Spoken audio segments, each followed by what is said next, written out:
Hello again, folks. This is a quick and dirty guide to Java. Today we're going to be covering control statements. We're going to at least start on control statements. I've already created a project, as you can see, QND control structs 1. You can go to some of the earlier QND tutorials if you need to know how to create a project in NetBeans, but it's really not difficult. File, new project, and then just follow the instructions from there. I'm going to right-click the default project and create a class here. And for this class, I'm just going to call it control structs 1. And we are going to get rid of all these extra comments right here. Inside of here, I'm going to create my main method, which is the entry point, again, for the application. I usually put a comment end main at the end of the main method, and sometimes I'll even put them at the end of a class name and other structures, or constructs rather, that we're going to deal with. A lot of times, even though the IDE does help you with this and it tells you where particular curly braces line up, sometimes you can get confused, lost in the midst of things, so I usually just put comments at the end, but that's just a convention I use. You don't have to use it. So again, another style that I should make mention of is that I prefer to use what's called same line style, or K&R style, where I put the curly brace on the same line as the heading for, say, the class and also the methods.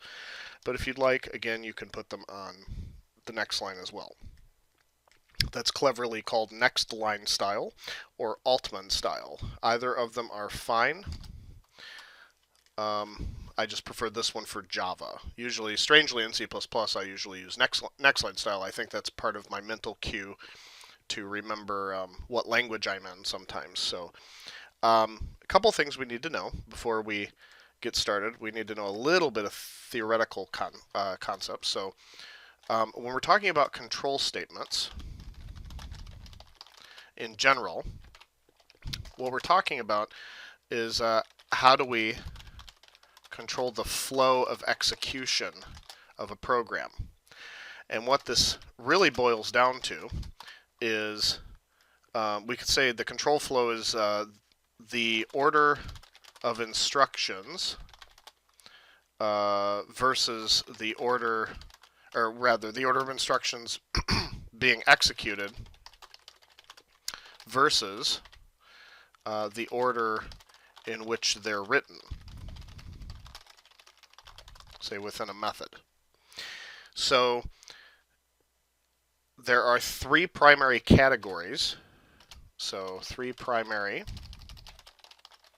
categories. I like categorizing things because I think it helps, at least for me, it helps me memorize things and to remember how things work. So there are sequential control, selection control, also called conditional decision control as well. And then there's repetition control, also called iteration or just loops. Okay, so when you hear someone talk about a for loop or a while loop or something like that, those are repetition control statements. So the sequential control, this is the default. Okay, if the order of written statements matches the order they're executed. Okay, that's the default. That's what happens by normally. That's what we've been discussing thus far. Selection control is a little bit different.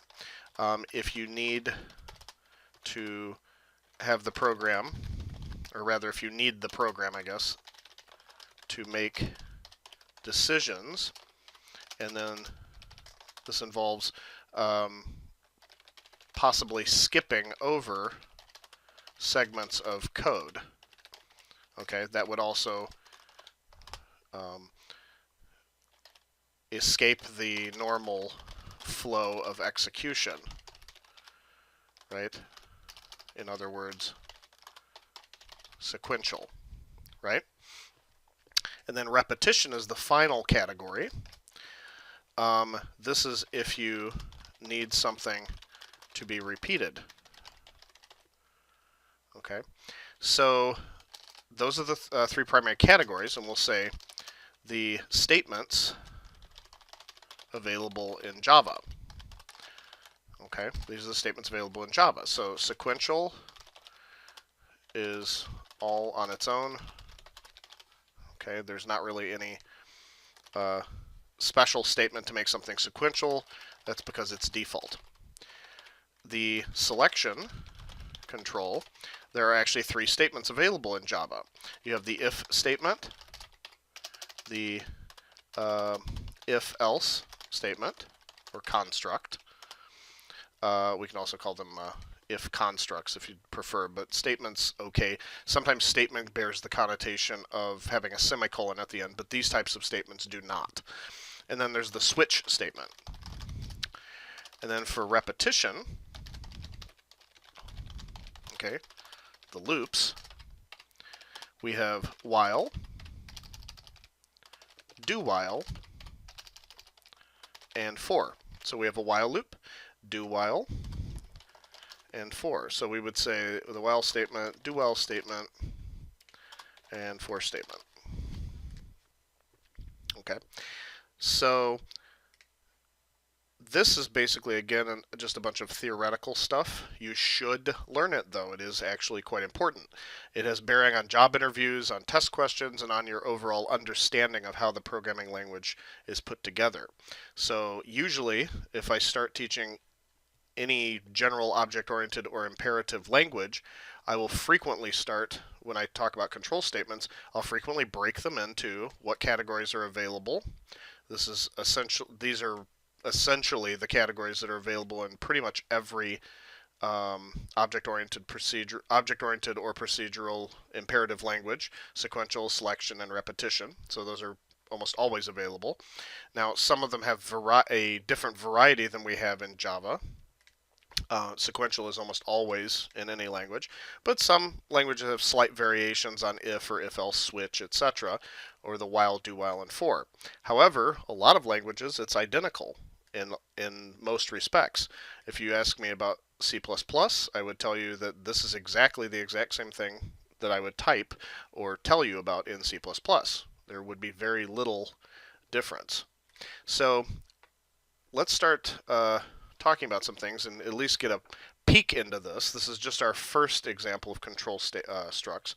So we'll go to the actual, we'll go deeper into the specifics in just a little bit.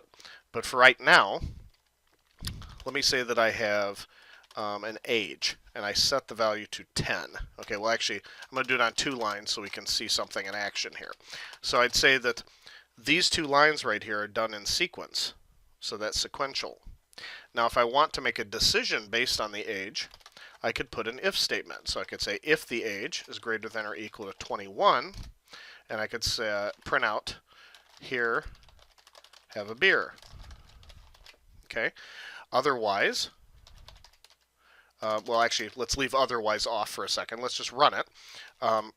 Or I guess at here I'll say done. Notice that this is not part of the if statement. So this if statement, I have the header, and the indentation is actually optional in Java. It's not a language like Python where the indentation actually matters. In Java, it does not matter. So if there's only one statement, you can forego the use of curly braces. So normally I would put curly braces around this, but you can forego it if it's only one line. So if we run this, I will get the output shortly. Once it's warmed up, okay, there we go, and it'll say done. And you might think, well, wait a minute, why didn't it print out the here, have a beer? Well, it's because we set the age to 10. If I put age as 22 and then run it, since that satisfies the condition right here, greater than or equal to 21, we can say here, have a beer, and done. You'll note that we don't have a symbol on the keyboard for greater than or equal to. It's not readily available. So we just use the greater than symbol followed by the equal symbol. Now this is an operator just like the arithmetic operators we talked about before, except this particular operator is called a relational operator. So that's another set of things that I want you to understand. In order to really get a good grasp, we'll say relational operators. We have greater than, we have less than,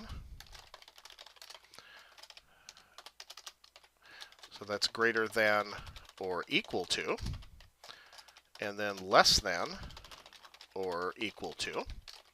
And then we have two that are sometimes separated into equality operators, but I typically group them together with the relational operators. That's not equal to, and then is equal to. Okay, so stay consistent, use a capital I. So these are all considered the relational operators. So they're different than the arithmetic operators. So with a relational operator, the two sides have to be comparable using these different operators, and the result will be a Boolean. Okay, so result, that's a key statement, is the result is always a Boolean value. Okay, so Boolean type in Java. Right, so it's one of the primitives. It returns a Boolean value. So that's what you need to know for these. So if I want to know that the age is greater than or equal to 21, I use the greater than or equal to sign. So that should be fairly easy. Now, one other statement I want to make is that if I do something like this, hope you're enjoying your time, you might look at this and think, for example, that these two lines here, these two statements, are affected by this if statement here. But if I run it, let's set the age to 10 again, not 100, 10 again, and we'll see what happens. It'll say, hope you're enjoying your time, and done. So we expect done to happen because that's not affected by the if statement, it's outside. But why is hope you're enjoying your time printed, but here have a beer isn't? Well, the answer is that an if statement, the header of an if statement, only affects the next executable statement. So that means that if you do not use curly braces, it's only going to apply to the very next statement. So that the indentation is actually trivial, and it was actually misleading in this case. So usually what I do, if I want to actually show that these are together, I always put a set of curly braces here, even if there's only one line. So that's my general style. A lot of people don't do that. They think it's just overkill if you put two curly braces, a set of curly braces for one line. But my idea on the matter is that if you go back, my opinion is that you go back and you change it later on, you might indent it and not think about it and forget to put the curly braces in, and then you've got a mess, and you might have to track down what we call a logic bug. Okay, so right now, this will actually behave exactly the same as it did originally. It'll just print done, and then if we have something 21 or over, it will execute what's in the body of the if statement. Okay, so that's a type of, if we look up here, selection control statement. Okay, if. Now the other option for here is to add an else. So with if, it either executes what's in its body or doesn't and skips over it. Okay, that breaks the flow of control. But you also have the option to choose between two, and if you do what's called cascading them or chaining them, we can actually do more than two. But built into it is double selection. So we'll see what that looks like. So if it is, if the age is greater than or equal to 21, it will print, here have a beer. Otherwise, meaning if it's less than 21, so that's anything that's not greater than or equal to 21, then we're going to print whatever's in here, do whatever's in this body of this else statement. Again, with the else statement, you could just do one line and not have curly braces. But here, excuse me, we do put the curly braces just because that's my preferred style. And I'll say here have a soda. Okay, or as we call it in Michigan, a pop. All right, soda pop, pop. And the generic term, I think, down south, you guys just call it a Coke, right? Okay, so this is the double selection control statement. I consider it is often considered a separate set of statements from if. If just you do it or you don't. If else is you choose between two items or more in some cases, which we'll see in a second. So if I run it now and the age is 21, it'll say here, have a beer, and done. Now before, if we had the age 10, it would just print done because it skipped over here, have a beer. But now since we have two options that cover one another, when I run this, it'll say here, have a soda, because that's the other option right here. Okay, so that covers those two. Now the other option that you might consider in some situations is switch, which we're going to create another file for this. Okay, call it switch fun. The switch statement is actually quite a bit more limited than the if and if else. So this is another selection control.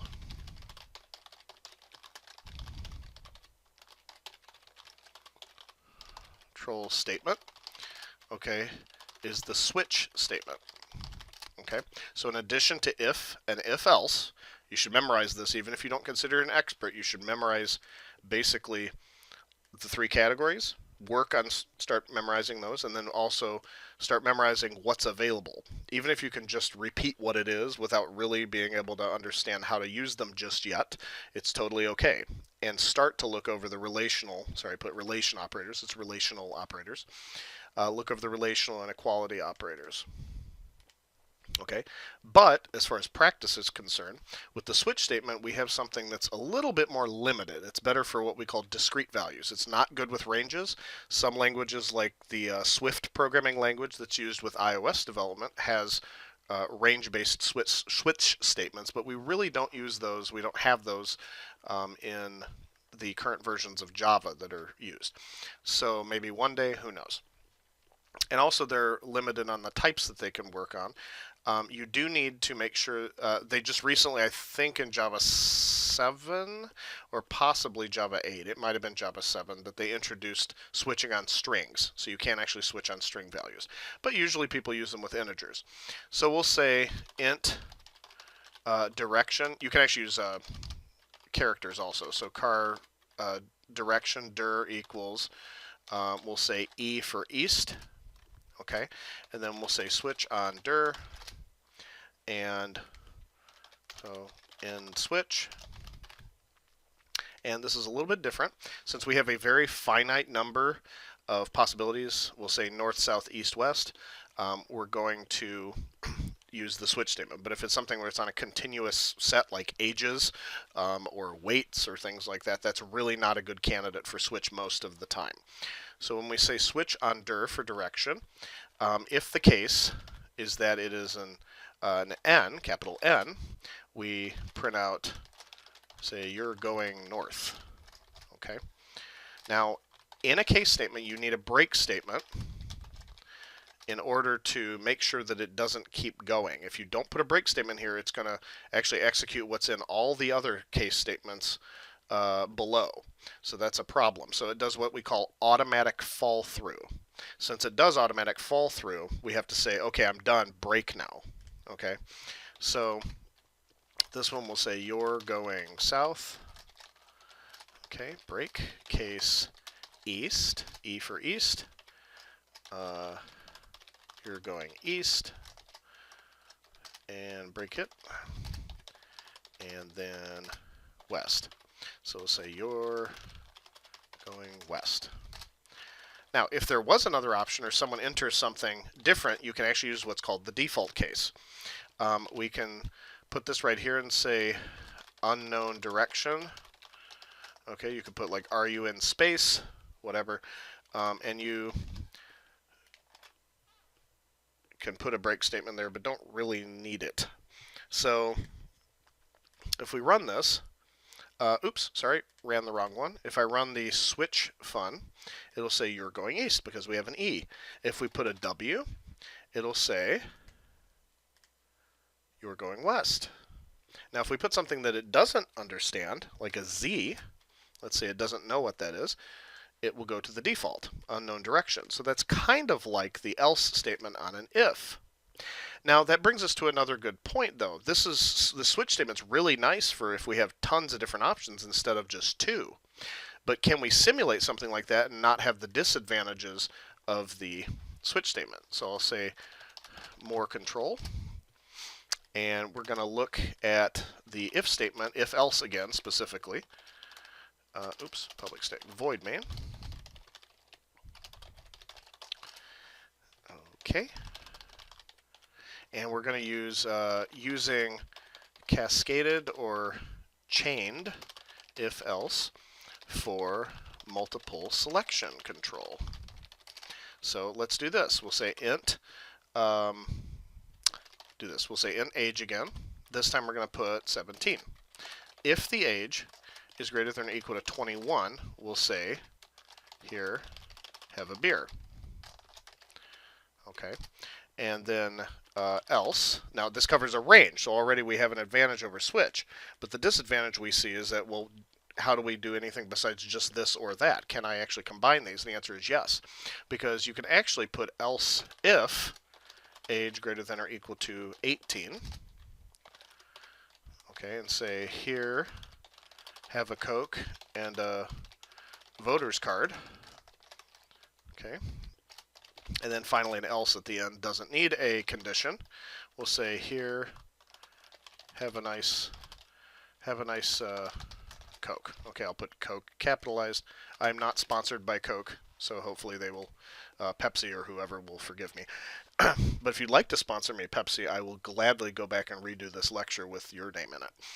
Anyway, so what we see here is we don't need break statements, and as soon as one of these is satisfied, it will skip over the remainders. What's really happening here, although this is it's a little sneaky thing that not a lot of people really pay much attention to, this is actually what's happening. Okay, remember how I said that these can affect the very next statement? That's true. Else is the same way. The very next statement, though, happens to be an if statement, which has its own else statement. So really, we're kind of nesting them. It's the same as nesting them. I could put curly braces around this, in fact. I could do that. But most programmers do not do that. It's actually kind of considered a little sloppy. And so people will generally avoid that type of style. So usually people cascade them this way. Okay. So you can continue to do that too. I could put another else if, else if, else if. So I could put even an else if here, greater than or equal to 16. And it will only go to the one that satisfies it first. Once it's satisfied, it will not try any of the others. So that's why the order actually does matter in this case. So what I'm going to say is here, have a Coke and a driver's license. Okay, if they're at least 16, but not quite 18 and not 21. Let's see what happens. More control. I run it. It says here, have a Coke and a driver's license. If I say 18, it'll say have a Coke and a voter's card. Let's try 20 just to see what happens. Since 20 is still not greater than or equal to 21, but it is greater than or equal to 18, it will skip this first one. It will look at this one. It'll know that it's true. It'll print out what's in there and then skip the others. What about if the person's 25? Say, here, have a beer. And then finally, let's see if the person is 12. If the person's 12, it'll say, here, have a nice Coke. So that's the last option down here. That's because this wasn't true. Then it tested this one, found this wasn't true. Then it tested this one, found that wasn't true. So the only other option is the default down here. So it's kind of like the default in a case statement. So using if-else, we can actually simulate the multiple selection construct of the switch statement and not have the disadvantages of having to use discrete values. We can use ranges. One other small note before we go on is logic operators. So I told you about the relational operators, but there's also 3 logic operators. String bracket, args. Okay. So with logic operators, we have 3 of those. I'm actually going to put them out here because it's a little nicer. We're going to say this is the logical AND This is called logical OR. And if you want to know where these vertical lines come from, they're above the enter key on the same key as the backslash. You can just hold shift and hit that twice, and that's the OR. And then there's logical NOT. The AND and the OR are binary operators. They take two operands, kind of like the plus or the minus or what have you, but those are arithmetic operators, obviously.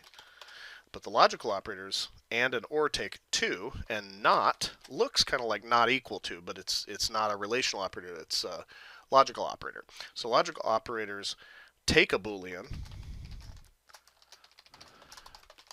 take a Boolean argument, or rather operands, operand or operands, and combine or switch the logic value.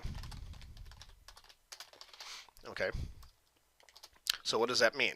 Well, and if I say P and Q, the whole thing is true if P is true and Q is true. Okay, that's the only situation. Otherwise, false. All right, so otherwise, it's false. With OR, P or Q, and P and Q could be variables, they could be statements, relational operations, or Boolean values, or anything, as long as they're Boolean. They both have to be Boolean. Okay, so that's key. So if we'll say that the whole thing is true if either P or Q are true. Okay, otherwise, if both P and Q are false, it's false. Right, the whole thing's false. And not P is easy. Okay, so if P is true, not P is false. And if P is false, not P is true. So we call this a unary operator because it does not take two operands. There's only one thing, the P, on the right side. There's nothing on the left side like there is with these two. So these are binary operators, and then this is a unary operator with its single operand. So let's see what this looks like. Let's say we have a special club. It's a club of, we'll say, seasoned or elderly ladies. So we'll say the age is 70, and then char, the biological gender is F for female. Okay, so if age greater than or equal to 70, or we'll say 65, and we want both of these to be true, then I can say biogender is equal to, has to be F, so males not allowed, sorry boys. This is the girls club here. Welcome to the Ageless Angels Club, right? Otherwise, let's say, sorry, come back when you're older or female. Okay, so let me break that onto two lines. Notice NetBeans automatically breaks it over lines. That's another statement or another thing I should mention is that you should put the, you can break it across lines, but you have to close this string here, and then you put the concatenation operator on the next line, then the string, and then you close it. So it will not consider it a full statement until you put the semicolon though. But you can break it across two different lines. So let's see what happens when we run this. So logic operators. It says, welcome to the Ageless Angels Club. Now what happens though if the person is 50? They're not quite old enough, but they are still female. So this goes here and says, sorry, come back when you're older or female. And then what if the person is 77, but they're male? Let's see what happens. Sorry, come back when you're older or female. Now that might get a little bit confusing. We might want to know which is which. So we might want to say, come back when you're older, or are you male? So we'll say, if this first one is false, then we know it was caused by either the age or the gender. So we'll say, if we'll start with the gender, so we'll say biogender. If the biogender is not equal to female, okay, we can say, sorry, girls only. And then I'm going to put a specific thing here, even though I could use an else technically, but that could cover other options.